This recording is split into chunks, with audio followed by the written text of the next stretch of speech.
네, 새해를 맞아서 이번 주 월요일부터 닷새 동안 각 분야별로 전망을 해드리고 있는데요. 오늘은 그 마지막 시간으로 대내외 부동산 시장 종합적으로 진단 함께 들어보도록 하겠습니다. 특히 우리 정부가 조만간에 25번째 부동산 정책을 발표할 예정인데 과연 이 시간을 통해서 강남 부동산 집값을 잡을 수 있는지에 대해서도 도움 말씀 들어보도록 하겠습니다. 한국경제신문사의 한상춘 논설위원 나오셨습니다. 안녕하십니까? 네, 안녕하십니까?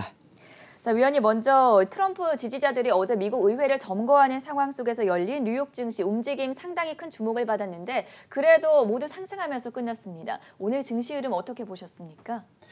주말이죠? 네, 전 앵커한테 제가 개인적으로 좀 말씀을 드리겠는데요. 네. 지금 증시에서 보면 세계 그 개인 투자가들이 가장 주목하는 개인 투자가들을 몰아보십니까?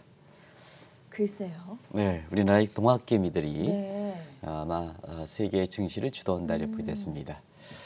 어제에 우리가 미국의 그 트럼프 지지자들이 그 점거하는 사태를 계기로 해서 네. 미국의 상징인 사실 합중국이 깨진다. 또 한 가지는 민주주의 체제가 위협을 받는다. 그리고 경제적으로 시장 경제에 위협을 받는다 하는 이 측면인데요. 공교롭게도 오늘 모든 신문들이 민주주의 체제가 붕괴됐다 하는 이런 쪽으로 쓰고 있습니다. 그럼에도 불구하고 주가는 올랐는데요. 어제 우리 국내 증시에서 이렇게 보면 사실 미국의 사태가 이렇게 발생했는데도 불구하고 동학개미들의 이렇게 매수에 의해서 주가가 3,000포인트에 안착하는 이런 모습을 보이는데요. 그렇죠. 역시 그런 움직임이 지금 미국뿐만 아니라 전 세계 증시에서도 그렇게 나타나기 때문에 동학개미의 힘이 선도력이 가장 중요하다. 그래서 증시를 볼 때에는 동학개미의 이렇게 움직임이 선행 지표가 될 가능성도 있다 하는 이 점을 좀 말씀드리겠는데요. 사실 지금 코스피 지수 우리 정 PD께서 보여주고 계십니다는 어제 63포인트 올랐습니다. 많은 사람이 블루 웨이브가 돼서 주가가 조정의 빌미가 된다 하는 쪽이지만 그러나 코스피는 저렇게 많이 올랐다 이렇게 됐습니다. 그런 과정에서 오늘 미국 증시에서 이렇게 오른 데에는 아까 캐스터분이 지적하지 않는 요인들을 좀 말씀을 드릴게요. 네. 하나는 그 바이든이 당선이 확정됐죠. 미 대선 이후에 트럼프의 이렇게 사실 대선 불복종이 연속됐었죠. 이름에 따라서 워낙 그것이 이 미국 증시를 짓눌렸으니까 바이든이 당선되면 환호는 측면에서 사실은 그 기대감이 주가를 끌어올렸다 이렇게 보이겠고요. 또 한 가지는 지금 펀더멘탈 측면에 매크로 사이드에 매월 초가 되면 고용지표가 발표되고 그다음에 ISM 제조업 지수가 발표되고 이번 주도 서비스업 제조가 발표되죠. 그리고 매크로 사이드의 지표가 인덱스가 발표하면 곧이어서 사실 마이크로 사이드의 기업들의 실적이 발표되는 작년 4, 4분기 실적이 발표되는 어닝시즈를 맞게 되는 겁니다. 그런 측면에서 이 연초 들어서 사실 그 인덱스가 굉장히 당초 예상보다 좋게 나오고 있죠. 네. 그러면 오늘 그 무익의 무역 적자에 대해서 부정적으로 보는 시각이 있는데요. 그건 잘못됐다 하는 걸 말씀드리겠습니다. 미국의 경기 회복이 되면 미국은 수입 창고가 되기 때문에 수입이 증가해서 무역 적자가 확대되죠. 그래서 무역 적자가 확대되는 것은 경기에 내지는 미국의 증시의 악재가 아니라 호재다 이렇게 보시면 되겠습니다. 그런 측면에서 미국의 무역 적자를 제외하고는 대부분 인덱스가 예상치보다 상당히 오른 인덱스 서프라이즈 현상이 발생하고 있는데요. 매크로 사이드의 인덱스 서프라이즈는 마이크로 사이드의 어닝 서프라이즈와 연결될 가능성이 높은 겁니다. 우리가 보면 경제학에서 마이크로 사이드, 매크로 사이드 이코노믹의 구성의 오류, fallacy of composition이라는 게 있긴 하지만 대체로 보면 지금은 기업 활동이 주가 되기 때문에 아까 그 자막의 홍남기 부총리께서도 지금 우리나라의 경기 회복은 기업이 중심이 된다. 오랜만에 이제 말씀하셨는데요. 그게 네. 제대로 보는 시각이다. 지금 기업의 그 권력이 국가 권력까지 이렇게 추월하는 상태에서 반독점 규제라든가 이런 게 나오고 있지 않습니까? 그런 측면이 바로 그런 측면에서 보면 매크로 사이드의 그 이렇게 사실 그 인덱스 서프라이즈는 마이크로 사이드의 어닝 서프라이즈와 연결될 가능성이 높다 하는 이 측면이 결과적으로 보면 주가를 끌어올렸다 이렇게 보겠습니다. 또 한 가지는 바이든의 당선이 있다 보니까 결국 사실 바이든오믹스에 기대하는 상태에서 경기 부양책이 조만간 실시할 것이다 하는 시기가 단축하는 문제 그리고 조만간 실시와 함께 경기 부양책이 이번에 끝나는 게 아니라 바이든 정부 이후에는 경기 회복을 위해서 추가적으로 경기 부양책 이렇게 규모가 커질 것이다 하는 이 측면도 주가를 끌어올렸다 이렇게 됐습니다. 그리고 오늘 항상 주식을 볼 때는 연초에 이 주식을 볼 때는 다른 시장도 좀 겹칠 필요가 있는데요. 예. 오늘 많은 사람이 블루웨이브가 되면 달러가 약세가 되지 않느냐, 많이 떨어지지 않느냐 하는 쪽에 봤습니다는 사실 적자 국채 반응에 따라서 미국의 10년물 국채 금리가 올라가다 보니까 달러의 약세는 블루웨이브가에서 많은 전문가들이 지적했던 달러 약세는 나타나지 않는다 하는 것을 좀 말씀드리겠습니다. 올해 연초에도 이렇게 우리가 외환시장을 점검하면서 코로나 직후에는 원달러이 떨어진다. 많은 사람이 기축통화인 달러가 강세가 된다. 원달러 환율이 1,300원처럼 이 시간을 통해서는 그렇지 않는다 하는 쪽을 말씀드렸습니다는. 그래서 예상과 달리 원달러 환율이 많이 떨어짐에 따라서 올해 두 자릿수로 들어지 않느냐 하지만 올해는 하락속도 많이 둔화됩니다. 오히려 변동성이 확대됩니다. 네. 블루웨이브가 되더라도 달러 약세 그렇게 많이 나타나지 않습니다. 하는 이런 말씀을 드렸었는데요. 블루웨이브인데도 불구하고 달러 인덱스는 상승세를 보이는 모습. 그리고 원달러 환율이 연초 들어서 위안화가 강하게 절상된 데 불구하고 동저역에서가 약한 점. 그래서 어제 원달러 환율이 거꾸로 블루웨이브인데도 불구하고 한 1,090원대가 넘었죠. 어제 아마 1,090원대가 넘었던 걸로 기억나는데요. 원달러 환율이 올랐을 겁니다. 이틀 연속. 그런 것이 지금 1,087원 이렇게 네. 돼서 오히려 오르고 있죠. 이렇게 해서 이런 것을 아마 주목하실 필요가 있다는 걸 말씀드리겠습니다. 많은 분들이 오늘 이제 뉴욕 증시 보면서 상당히 궁금해하셨을 것 같은데요. 미국 증시가 어제 정치적 혼란을 겪었고 또 블루웨이브가 실현이 됐는데 왜 주가는 이렇게 오를까? 이 부분은 어떻게 보십니까? 궁금한 사항이죠. 네. 워낙 블루웨이브가 되면 법인세 인상, 반동적 규제에서 주가가 대형 기술주를 중심으로 해서 떨어진다 네. 하는데 공교롭게도 오늘은 대형 기술주들이 많이 올랐어요. 그렇죠. 그죠? 3대 지수 중에서는 나스닥의 상승폭이 가장 크지 않습니까? 네. 그런 측면에서 아마 이 측면을 좀 궁금해하실 거로 이렇게 많은데요. 오늘 부동산 시장을 이렇게 집중적으로 하다가 이 문제가 더 이렇게 주식 투자하는 입장에서는 궁금할 거로 이렇게 봐서 이 문제를 좀 말씀드리면 일단 트럼프의 그 정치적 혼란 문제, 이 문제는 뭐든지 정치적 혼란이 주가에 반영하려면 주식은 선행 변수입니다. 그렇기 때문에 이게 정치적 혼란이 시작이냐 마무리냐 이게 이제 월가의 평가에서 주목하거든요. 근데 아시겠습니다. 이런 사태가 아마 미 대선 초기에 이렇게 발생했다면 주가는 떨어지겠죠. 또 그런 현상이 실제로 발생했었고, 그러나 바이든 정부가 어제 의회 땅땅 때리기 전에 이것이 발생했기 때문에 땅땅 때리면 그때부터 권력이 이양되는 거거든요. 그런 측면에서 트럼프발 이렇게 정치적 혼란이 시작이 아니라 마무리되는 시점에서 리스크가 마무리되는 시점에서 정치적 혼란에도 불구하고 주가가 끌어올렸다 이렇게 보시면 되고요. 어제 이런 표현을 썼습니다.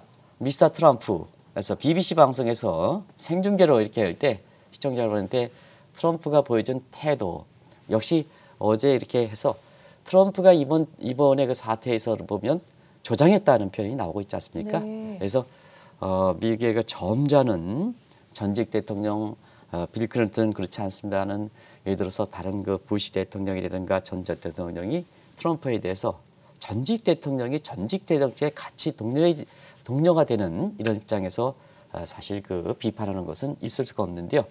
전직 대통령 일제히 나와서 트럼프 사실상 뭐 하는 거냐 이런 쪽으로 이렇게 비판했지 않습니까? 네. 그래서 BBC 방송이 트럼프를 프레젠트가 아니라 미스터라는 표현을 쓰는데요. 미국도 이제는 트럼프를 대통령이라 표현하지 않고 있습니다. 대부분 트럼프 네, 이렇게 표현하고 있습니다. 그래서 한 나라의 최고 통수권자가 사실 스테이트맨 국민을 위하는 정치가 아니라 자기 자신의 이익만을 위해서 어제 자기 자신의 이익만을 위해서 그렇지 않습니까? 그래서 폴리틱션에 해당되는 측면의 전형적인 문제이기 때문에 이게 미국 경제와 미국의 정치 전체적인 상징이 아니라는 얘기입니다. 개인의 문제이기 때문에 사실은 정치적 혼란에도 불구하고 개인의 문제이기 때문에 네. 주가는 올라갔다 이렇게 보셨습니다. 그리고 블루웨이버가 되면 많은 사람이 대형 기술주가 떨어진다 하는 쪽으로 또 달러가 약세가 된다 하는 쪽으로 이렇게 했는데요. 이 방송을 통해서는 블루웨이브가 되더라도 미국 증시에서는 악재가 아닙니다 하는 쪽을 이렇게 강조해 드렸습니다. 네. 그런 쪽으로 지금 나타나고 있는데요. 한 가지 말씀드리면 이번에 조지아 민주당에 이렇게 이거 당선돼서 상원이 50대 50, 100명 중에 50대 50이지 않습니까? 캐스팅 보트가 해리스 부통령이 찌어서 그렇죠. 블루 웨이브가 된다 이렇게 하는데요. 뭐든지 캐스팅 보트에 진 사람 입장에서는 캐스팅 보트 입장에서는 그게 정당을 집권당을 대표하는 게 아니라 국민을 대표하는 겁니다. 국민을.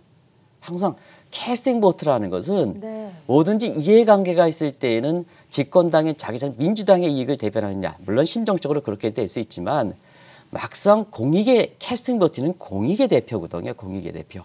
그렇기 때문에 미 국민의 대표이기 때문에 이해관계가 있다 하더라도 반드시 민주당을 옹호하지 않는다는 측면에서 사실상 블루 웨이브가 강력한 블루 웨이브가 되지는 않는다.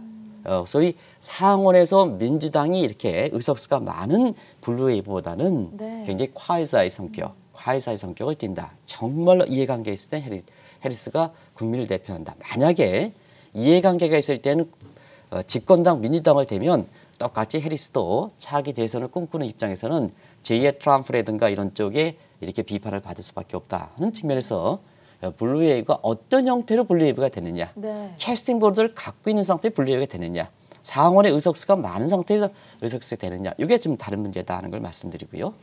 그다음에 항상 말씀드리는 블루웨이브가 되면 법인세 인상한다, 반독점 규제한다 하는데 바이든의 입장에서 항상 전제 조건은 경기 회복이 되지 않으면 법인세 인상하지 않습니다. 반독점 규제하지 않습니다 하는 네. 측면인데 아까 서 팀장께서도 뒤늦게 사실 규제 문제에 대해서는 경기 회복이 전제가 돼야 된다 하는 입장에서 증시의 악재가 아니다 하는 이쪽에서 말씀드렸습니다. 법인세 인상도 마찬가지다 하는 걸 말씀드리고요. 또 한 가지는 바이든 정부 때의 트럼프 정부처럼 모든 걸 관장하지 않습니다. 사실 바이든이 당선 이후에 나타나는 한번 모습 보십시오. 자기와 관련되어 있는 외교 문제라든가 하는 건 직접적으로 발언하지만 네. 경제 문제라든가 이런 문제는 얘기하지는 전혀 않고 있습니다. 우리가 이 방송을 통해서 바이든 정부의 하나의 강점은 전문가를 쓴다 그렇죠. 하는 아까 이 방송을 맡고 있는 한수상 이렇게 총괄국장이랑 같이 해서 신춘정일 때는 탐평책을 쓰는데 정조시대 조광조가 있고 그 다음에 갈기갈기 찢는 이번에 사태 것처럼 갈기갈기 인조시대 것처럼 갈기가 찢어지는 분열의 시대라 하는데요. 바이든의 장점은 국민의 화합과 통합을 도출하기 위해서 화합과 통합의 가장 큰 신뢰거든요. 신뢰는 전문성이고 경륜이 중요한 겁니다. 그런 측면에서는 탕평책이다 하는 측면에서 전문가를 쓴다. 그러면 경제는 뭐냐? 경제는 바이든이 담당하는 게 아니라 그다음에 사실 제닛 앨런이 담당한다는 것을 누차에 말씀드렸거든요. 누차에 말씀 제닛 앨런은 어떤 정책이냐? 예일 거시경제 패러다임에서 분배보다는 성장을 강조한다. 성장을 강조하니까 경기 회복이 전에는 법인세 인상은 안 하는 거죠. 네. 금리 인상 안 하는 거죠. 돈에서 안 하는 거죠. 반독점 규제 안 하는 거죠. 그런 쪽을 이렇게 봐서 오늘 그 주가를 끌어올리는 특히 대형 기술들이 그렇죠. 많은 전문가들이 블루웨이브가 되면 공식화되는 쪽으로 해서 대형 기술들이 떨어진다 하는 쪽으로 하고 한국 증시도 그래서 조정이 된다 하는 이 측면에서 사실 세부적 내용이 이렇게 전제가 되지 않은 상태에서 외신에서 그렇게 되면은 마치 그것이 자신의 견해인 양 이렇게 얘기했던 시각들이 지금 이렇게 어제 한국 증시가 이렇게 블루웨이브에도 불구하고 주가가 많이 오르고 그다음에 이렇게 한다. 그래서 전문가라는 사람들이 뭐냐? 저도 마찬가지게 했습니다는 지금의 동학개미보다 스마트하지 못합니다. 네.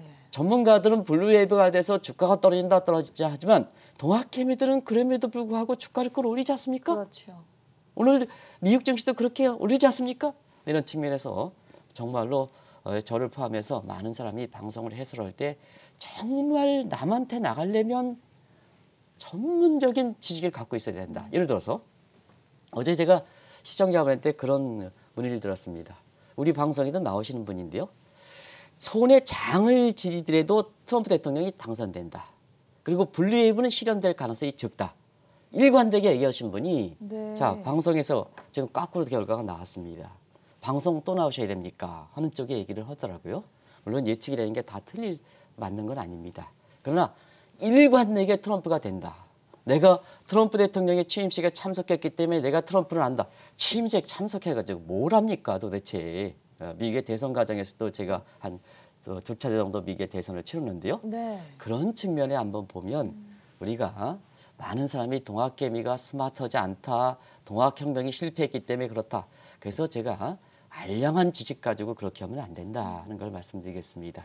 지금 배우든 안 배우든 스마트폰이 자 열심히만 하면 이렇게 국민학교도 안 사온 사람이 미국에서 학위를 갖고 있는 사람보다 더 이렇게 똑똑해지는 시대가 지금의 사회다 하는 걸 네. 말씀드리겠습니다. 그런 것이 단적으로 보여주는 것이 지금의 문제지 않나 생각합니다.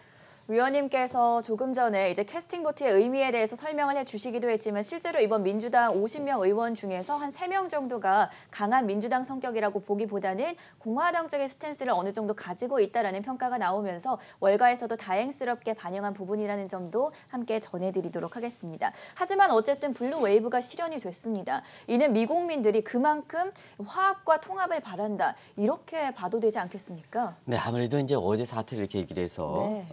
그 어느보다도 미 국민 입장에서는 또 미국은 합중국의 강점을 갖고 있기 때문에 그렇죠. 민주주의는 1인 1표주의고 그다음에 시장 경제라는 것은 레벨 플레이잉 필드 평평한 운동정이 되지 네. 민주주의적 체제가 유지되고 그다음에 시장 경제 체제가 유지되고 미국의 합중국이 유지되는 배경이거든요. 그런 측면에서는 이번 사태를 계기로 해서 사실 화합과 통합이 그 어느 때보다 강조되고 또 미 국민들이 바라는 만큼 바이든 대통령 차기 대통령도 당선 확정과 함께 강조했던 화합과 통합 이걸 진짜 액션 플랜으로 체화시킬 필요가 있는 이렇게 메시지를 던진 것이 어제 트럼프 지지자들이 의회에 사실 점령했던 이런 거에 대한 미 국민의 차게 이렇게 정권을 이어갈 바이든 정부에 주는 메시지가 아닌가 생각합니다. 우리가 보면 화합과 통합 아마 이 방송 처음에 이렇게 얘기하면서 한국 경제도 사실 화합과 통합만이 살 길이다 하는 쪽을 말씀드렸습니다. 네. 이런 쪽인데요. 올해는 아마 그 어느보다도 미국도 그렇고 한국도 그렇고 화합과 통합이 가장 이슈가 될 거로 이렇게 봅니다. 미 대선 과정에서 그런 표현을 썼습니다. 시청자분의 이렇게 그 강한 비판이 있었습니다는 아마 트럼프와 관련된 당선 가능성을 점치는 시각에서 아마 그런 시각이 있지 않냐 생각하는데요. 미국이 트럼프 국가, 바이든 국가로 분리됐습니다. 예. 이 표현을 이렇게 지적해 드렸거든요. 그런 것이 어제 의회 점령을 통해서 고스란히 보여준 게 그렇죠. 아닌가 생각합니다. 또 앞으로 이렇게 보면 미스터 트럼프가 사실은 그 앞으로 가면서 대선 불복종에 대해서 어제 같은 사태가 이렇게 나타나에도 불구하고 4년 후를 이렇게 재선을 겨냥한다면 대선 불복종의 프레임은 수정할 가능성이 적습니다. 이걸 계속해서 정치적으로 이용할 가능성이 있습니다. 미국의 대선 끝난 이후에 재선거라든가 재검표라든가 각종에서 소송이라든가 이런 쪽 의회 점검이라든가 이런 쪽에 보여줬던 대선 불복종의 프레임은 의회 사태에서 모두가 자기를 비판한다 하더라도 4년 후에 정책 야망을 갖고 있는 입장에서는 대선 불복종의 프레임은 그대로 유지되지 않느냐. 그러면 바이든 정부가 출범하더라도 트럼프 국가와 바이든 국가의 사실 분리 과정은 지속된다는 측면에서 사실은 뭐든지 경제 활동이라든가 정책 게임도 그렇게 될 가능성이 높다는 걸 말씀드리겠습니다. 그래서 그 어느보다도 어제도 말씀드렸습니다는 출범 4년 기간 동안에 출범 집권 2년 기간 동안에 화합과 통합을 어떻게 하느냐. 이게 화합과 통합이 돼야 레벨 플래닝 같은 평평한 운동장이 되고 평평한 운동적인 체제야 정치적으로 민주주의가 살아나고 경제적으로 시장 경제가 활성화돼서 미국 경제가 근본적으로 회복되는 거거든요. 그리고 합중국의 강점이 나타나는 겁니다. 합중국의 강점이자 단점도 많이 갖고 있는 것은 분열하면 가장 취약하게 나타나는 겁니다. 이 점이 가장 큰 과제가 되지 않겠나 생각합니다. 우리를 한번 보겠습니다. 우리 보면 공교롭게도 이 방송을 통해서 월요일 날 화합과 통합만이 살 길이다 이렇게 말씀을 드렸었는데요. 우리를 한번 보겠습니다. 우리를. 그래서 작년에 우리 대학 교수 단체에서 대학 교수님들이 한국이 아시탑이라는 걸로 네. 나는 옳고 남은 그르다 하는 것을 했습니다는 분열과 격리가 올해도 계속돼서 정치적 일정으로 볼 때에는 4월달 양대 시장 선거 그다음에 7월 이후에 대통령 후보 되면 대통령 선거해서 작년보다도 경우에 따라서는 분열과 격리가 더 가능성이 높습니다. 그래서 대여건 사항이 아무리 호재가 된다 하더라도 분열과 격리가 돼서 소위 아시타비가 돼서 이것을 흡수해준 엠버디드 되지 않을 때는 우리 경제 성장이 그렇게 높지 않다 하는 이런 걸 말씀드렸었는데요. 화학과 통합 다시 한번 말씀드리면 미국도 그렇습니다는 즉 우리도 화학과 통합 미국보다 더 경우에 따라서 심하게 분열되는 것이 우리나라지 않냐 생각합니다. 그래서 어제 대통령께서도 문 대통령께서도 사실 신년 할애에서 공교롭게도 통합 강조하시는 모습인 것 같아요. 일맥상통하지 않느냐 하는 생각이 듭니다. 그래서 다소 부동산 시장을 점검하기 전에 이 문제가 굉장히 급하기 때문에 이 문제를 좀 길게 말씀드렸습니다. 그렇다면 본격적으로 오늘의 주제로 넘어가 보도록 하겠습니다. 가장 많은 변화가 예상되는 부동산 시장에 대해서는 어떻게 보고 계십니까? 부동산 시장은 코로나 직후에 나타났던 새로운 움직임이 네. 올해도 지속될 가능성이 높지 않냐 생각합니다. 그런 측면에서 코로나 사태 이후에 세계 부동산 시장, 한국을 포함해서 세계 부동산 시장을 보면 두 가지 현상이 나타났다. 하나는 양분화 현상과 공동화 현상이 나타났다. 그래서 양분화와 공동화가 되는데요. 첫 번째 양분화는 뭘까 하는 측면에서는 자, 도심 내 대형 상업용 건물은 거래 절벽가 앞에 가격이 급락하는 모습이 나타났다. 그래서 대형 용도별로 부동산은 용도별일 때는 대형 상업용 건물 여기에 이제 호텔이 되고 오피스 빌딩이 되고 각종 이렇게 사무 오피스 빌딩 되고 그 오피스텔이든가 이런 게 되겠죠. 이런 것이 같은 경우에는 거래 절벽과 함께 가격 급락세가 나타나고 있다 하는 걸 말씀드리겠습니다. 뭐 증권사에 이렇게 사실 그 대형 그 상업용 건물에서 손실이 지금 금감원에서 손실 감소폭에 해서 이 부분에 대해서 집중적으로 모니터링했다 이렇게 얘기하는데요. 말씀인데요. 당신이 투자한 것에 대해서 대형 상업용 오르게 되고 있습니다. 이렇게 저한테 이제 얘기를 하더라고요. 근데 그건 잘못된 거다 이렇게 보시되 있습니다. 당신이 투자한 부분에 대해서는 이렇게 디펜스를 하고 있는데요. 지금 전 세계적으로 보면 대형 상업용 건물은 거래 절벽과 가격의 급락세가 빠르다 이렇게 보시되 있습니다. 근데 이런 측면에서 얘기했으면 이렇게 맞는 게 아닌가 생각합니다. 주택 시장은 아주 과일입니다. 그래서 미국도 그렇고 주택 시장이 가기 때 부동산의 대표 지수는 케이스 실러 지수는 좋게 나타나는 것이 바로 그렇다. 그리고 부동산의 케이스 실내에서는 주택과 관련 지수다 하는 것을 말씀드리겠습니다. 그래서 그 지수가 올라가니까 대형 상업용 건물도 뜨겁다. 내가 투자한 부분이 손실이 발생하지 않는데 나를 왜 책임지키느냐? 잘못된 거다 하는 걸 말씀드리겠습니다. 이게 양분화 현상이다. 그래서 주택 시장은 이렇게 대표 지수 중심으로 해서 뜨거운 현상이 발생하고 있다 이렇게 보겠습니다. 이것도 현 정부 입장에서 부동산 대책에는 변 장관 입장에서도 이것도 주목할 필요가 있습니다. 우리가 강남이라든가 이런 쪽에 부동산이 지금 가격 상승세가 우리만의 모습이냐. 코로나 직후에 전 세계적으로 나타난 현상이다 하는 걸 얘기하기 때문에 그 현상을 정확히 보실 필요가 있다는 걸 말씀드리기 위해서 이것도 좀 부연해서 말씀드리겠습니다.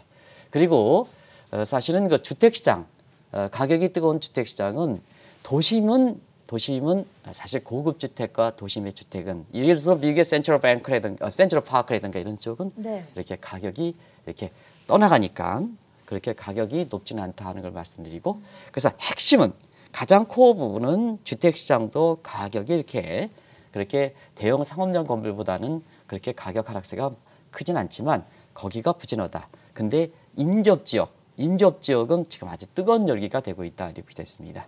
인접 지역에서 예를 들어서 뉴햄튼이라든가 다들 아시죠? 뉴욕의 인근 지역이라든가 뭐 델라웨이라든가 내지는 커넥터라든가 경우에 따라서는 저 위에 메나스 그 보스턴 인접 지역에 멀먼트라든가 이런 지역을 보면 두 가지 문제. 뉴욕에서 재택근무해서 가는 지역, 그 다음에 미국의 캘리포니아 지역에서 산불 피해로 인해서 이렇게 아주 거주 이전을 하는 당도에서 멀먼트라든가 이런 쪽에 이렇게 이런 쪽에 사실 그 주택이 이렇게 가격이 올라가는 이런 현상이 돼서 코어 부분은 주택 시장도 안 좋고 밖의 부분은 좋은 공동 현상이 발생하고 있다 이렇게 됐습니다. 미국 이외의 다른 나라 부동산 시장도 궁금한데요. 코로나 사태 이후에 다른 나라들은 어떤 움직임을 보이고 있습니까? 주택 시장 내지는 부동산 시장에 가장 코로나의 어떤 피해를 가장 많이 당한 지역이 미국이지 않냐 생각합니다. 그러면 미국에 나타난 보다도 코로나 사태 이에서 나타나는 문제가 상대적으로 덜 나타나는 것은 미국보다는 미국에 나타나는 양분화 현상, 공동화 현상보다는 현상이 적다 하는 것을 말씀드리겠습니다. 그래서 뉴욕을 제외한 주요 도시의 거래 절벽은 뉴욕보다는 덜 나타나고요. 주택 시장도 미국 시장만큼 뜨겁지는 않다 하는 걸 말씀드리겠습니다. 다만 한 가지, 홍콩은 미중간 마찰이죠. 미증가 마찰 때문에 홍콩은 사실 뉴욕보다도 임대료든가 이런 측면에서 이렇게 거래 절벽이라든가 아니면 가격의 하락이 굉장히 크게 나타났다는 것도 세계 부동산시장에서 또 앞으로 홍콩 운명과 관련돼서 그리고 아직도 철저하지 않는 국내 금융사들의 어떤 홍콩과 관련돼서 주목하실 필요가 있지 않냐 생각하는데요. 아시겠습니다는 뭐 한 번 말씀드렸죠. 미중간 마찰에서 달러 폐기제 포기 문제, 그리고 위안화의 그 디지털 위안화의 홍콩에서 전격적 시행 이런 문제와 관련해서 아마 2주 전인가요? 이렇게 말씀드렸을 때 그때 러셀 스트레이트 같은 경우는 2013년입니다. 대비해서 3분의 1 수준 임대료가. 네. 그리고 러셀 스트레이트의 프라다라든가 롤렉스라든가 빅토리아 시크라든가 저는 이건 잘 모르겠습니다. 근데 프라다 정도와 롤렉스는 아는데 빅토리아 시크레트는 이전에 방송할 때도 이게 뭔지 모르겠습니다. 네, 이게 네. 미국에서 네네. 엄청 유명한 여성 이제 속옷 브랜드인데 아, 엘브랜즈라고 네, 모기업이 따로 있습니다. 우리 젊은 사람들이 굉장히 좋아한다 그래요. 그렇죠. 네네. 네. 그래서 이런 것도 전부 철서는 이런 모습이 나타났다 이렇게 됐습니다. 그래서 미국의 도시에서 나타나는 양문화와 공동화 현상은 다른 이렇게 국가의 그 주요 도시에서 나타나는데 미국만큼은 덜 나타난다. 다만 한 가지 홍콩 같은 경우에는 미중 간 마찰 속에 홍콩은 사실 거래 절벽화가 상업용 건물의 거래 절벽과 가격 급락세는 더 심하게 나타난다 하는 걸 말씀드리겠습니다. 코로나 이후에 부동산 시장에서 나타나는 양분화와 공동화 현상, 이 이유에 대해서 거래 절벽이라고 아까 잠시 언급을 해주셨는데 좀 더 자세하게 설명해 주시죠. 일단은 그런 용어 설명에 대해서는 근본적 요인을 이렇게 보면 그 거래 절벽도 요인에 따라서 성격이 다르지 않습니까? 그런 측면에서 나타나면 일단 양분화는 뭐 시청자 여러분 잘 아시죠? 코로나 직후에 세계 부동산 시장에서 나타나는 양분화 현상, 상업용 건물은 죽고 주택 시장은 과열이 되는 이런 양분화 현상이 나타나는 것은 언택트, 디지털 컨택트와 관련된 측면에서 부동산 시장에 나타나는 이런 변화다 하는 걸 말씀드리고요. 주택 시장의 너넛 현상은 재택근무와 그다음에 이례적으로 낮은 주택금리, 담보대출 금리 때문에 그렇다 하는 걸 말씀드리겠습니다. 한번 보게요. 공동화 현상에서 재택근무니까 굳이 내가 주거비가 높은 도심에서 살 필요는 없는 거죠. 근데 밖으로 나가더라도 지금 주택에 관련된 금리가 한국의 옛날에 그 전임자 부동산 책임자 관련된 사람들이 한국의 주택 관련된 금리가 낮다 이래저래 낮다는데 그래서 금리 인상은 해야 된다 이렇게 얘기하는데 절대 그렇지 않습니다. 우리 기준금리도 다른 국가들이 더 낮고 다 낮고 그다음에 주택과 관련돼서 예를 들어서 우리나라의 사실 이렇게 은행의 간행으로 보면 은행이 아직도 우월적 관점에서 대출금리, 주택담보대출금리는 이건 대출금리는 은행 입장에서는 수익금리에 해당되기 때문에 우월적 지위에서 대출금리 올려버리거든요. 네. 그런 측면이기 때문에 한국의 주택금리가 상대적으로 낮다. 그래서 금리 올려야 강남의 부동산을 잡힐 수 있다 하는 것이 과거 김현미 장관 그리고 2018년 11월 달에 경기는 침체되는데 부동산 잡기 위해서 시중 부동자금 흡수해야 된다. 금리 올려야 된다. 이 시각은 상당히 잘못돼 있다. 일단 기준금리도 우리가 낮다. 기준금리도 우리가 높다. 다른 국가들은 전부 제로금리 내지는 마이너스 금리다. 그리고 우리는 은행이 우월적 지위고 은행의 금융이 중심지이고 은행이 왜 이렇게 수익이 많이 차지하느냐. 은행 입장에서는 한번 보겠습니다. 금리를 경기 부양책에서 싹 내리면 예금 금리는 은행 입장에선 비용 금리이기 때문에 30분도 안 돼서 일제히 내립니다. 그러면 이제 경기 부양책에서 금리를 좀 올리면 금리를 내리면 대출 금리가 떨어져야 되는데 대출 금리는 안 떨어뜨리거든요. 그러다 보니까 자 이런 관행 때문에 우리가 주택담보대출 금리가 낮아서 강남의 부동산이 시중 부동자금이 들어가기 때문에 집이 잡히지 않는다. 이런 시각은 과거 장관도 잘못됐고 지금의 현 이 장관에 대해서도 그런 기조가 있다면 아직 공식적으로 발표하지 않았기 때문에 입법에서 만약에 그런 기조가 있어서 지금의 부동산을 잡기 위해서 금리를 인상해야 된다. 이런 시각은 상당히 잘못되어 있다는 걸 말씀드리겠습니다. 세계 주택담보대출 금리가 완전히 싸기 때문에 해외가 밖에 나가더라도 주택담보대출 금리가 싸기 때문에 미국에서 보면 이렇게 주변 지역의 집값이 이렇게 이례적으로 급등하는 다른 지역도 마찬가지다. 이렇게 보시면 되겠습니다. 예전에 서브프라임 모기지 사태가 있었지 않습니까? 지금 미국에서는 제2의 서브프라임 사태다 이런 말이 나오는데 이 부분은 어떤 의미입니까, 위원님? 네, 이 대목은 이제 코로나 사태. 네. 미국은 이제 사실은 그 주급 체제가 그렇죠. 많거든요. 주급 체제가 많기 때문에 주택도 사실은 뭐냐, 이 가격이 오르면 근로자들이 살 수가 없습니다. 네. 우리는 그보다 월등히 높기 때문에 왜 이렇게 젊은 세대들이 이렇게 주식 투자 많이 하느냐? 고용 안 되죠. 집값은 미국보다 더 높죠. 1인당 GDP는 미국보다 낮은데 어떻게 접근할 수 있습니까? 개천에 용날 수 있습니까? 여기는 못 나는 거죠. 그러다 보니까 뭐냐, 생계치 안에서 주식하는 거지. 일부 3,000포인트가 되니까 불균형이 심하다. 뭐 하는 차원에서 투기해야 된다는 시각을 아직도 갖고 있는 정치인과 정책 당국자 있는데요. 그분들 제발 말이야, 이렇게 그 동학개미 젊은 사람 입장을 보십시오. 네. 뭐가 희망이 있습니까? 뭐가 있습니까? 주택 담보대출 저희 주택 가격은 월등히 높죠. 안 그렇습니까? 그렇죠. 높죠. 지금 고용 안 되죠. 뭐가 있습니까? 희망이라도 좀 있어야 되지 않습니까? 그런 측면에서 이렇게 주식 투자하는 시각이 많다 하는 걸 말씀드리겠습니다. 근데 미국도 마찬가지거든요. 미국도 지금은 주급 체제에서 자, 코로나 사태에서 이렇게 실업 많죠. 그러다 보니까 뭐냐? 그동안 주급에 의해서 주택 담보대출에 집세 이자를 냈던 이런 사람들이 뭐냐 하면 지금 못하게 되는 이런 문제가 발생하죠. 네. 그래서 코로나의 특수한 문제다 하는 층에서 작년 8월서부터 12월까지 연장됐죠. 1차례 한 번 차례 연장됐는데 올해 1월 달에 다시 연장됐죠.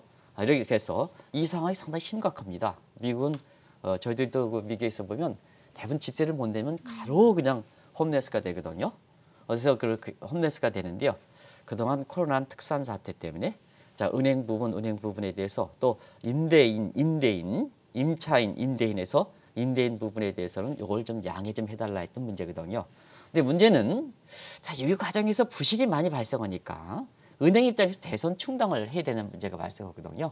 그래서 그동안 연방 정부나 주정부 입장에서는 집세를 못 내는 사람한테 바로 집에 쫓겨나가지 말아라 하는 이 측면을 해서 지금까지 버티고 있습니다. 이 시간이 경과되니까 결과적으로 대선이 충당되는 이런 문제거든요. 네.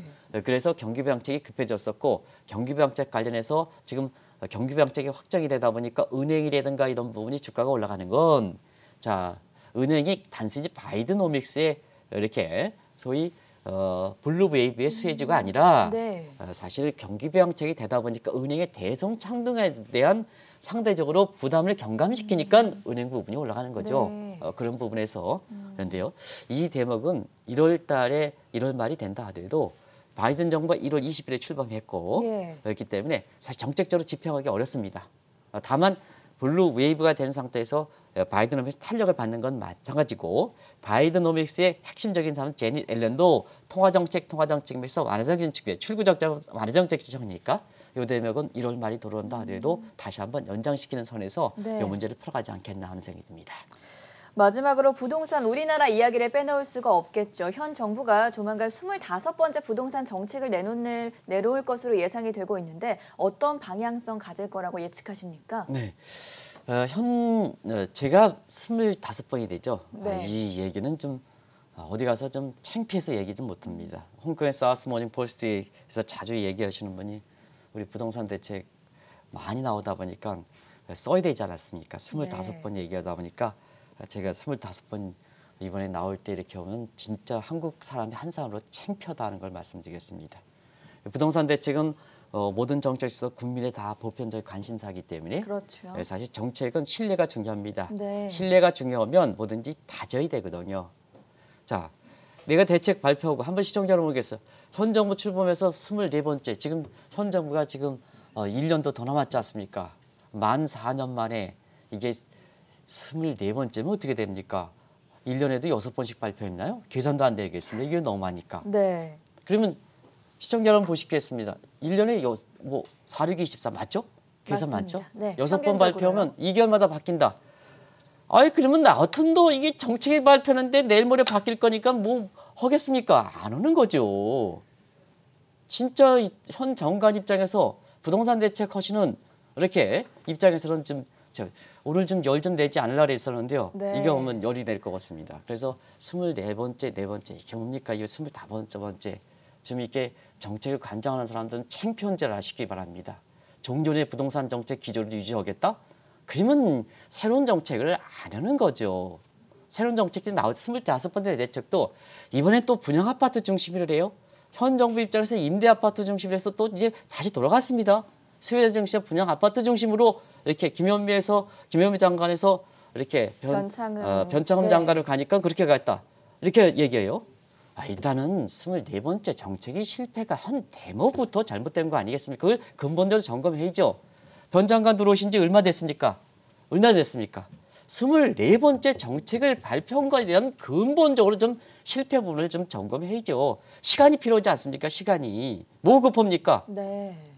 지금 내 책 발표하고 또 실패하면 진짜 그때는 창피한 거 아니겠습니까? 좀 너무 뭐 그렇게 급합니까? 24번에서 안 잡히니까 좀 왜 실패했는지 좀 근본적으로 좀 이렇게 되지 않습니까? 근데 이 과정 속에서 실패하니까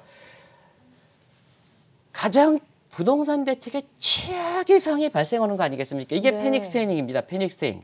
뭐 여러 나라 있죠. 근데 지금 뭐냐 이것저것 다 막하다 보니까 가장 표적 변수가 되는 강남앞. 그때 나가고 싶어도 나가지 못하지 않습니까? 나가고 싶어도 나가지 못하지 네. 않습니까? 이게 최악의 모습이지 않습니까? 최악의 모습이 나타날 때는 뭐냐 하면 항상 풍선 효과가 나타나는 겁니다. 풍선 효과. 풍선 효과 하는 겁니다. 지금 강남뿐만 아니라 마용성이라든가 이런 측면에서 전부 이렇게 풍선 효과가 나타나지 그렇죠. 않습니까? 그래서 뭐 급합니까? 급하지 말고 부동산 대책 전임자가 24번 낸 적에서 좀 근본적으로 좀 이렇게 된다 이렇게 볼 수 있습니다. 그런 측면에서 근본적으로 될 때는 지금은 옛날 정책 반복하면 안 된다는 얘기입니다. 자, 금융위기 코로나에서 돈이 얼마나 많이 풀렸습니까? 부동산이 얼마나 많이.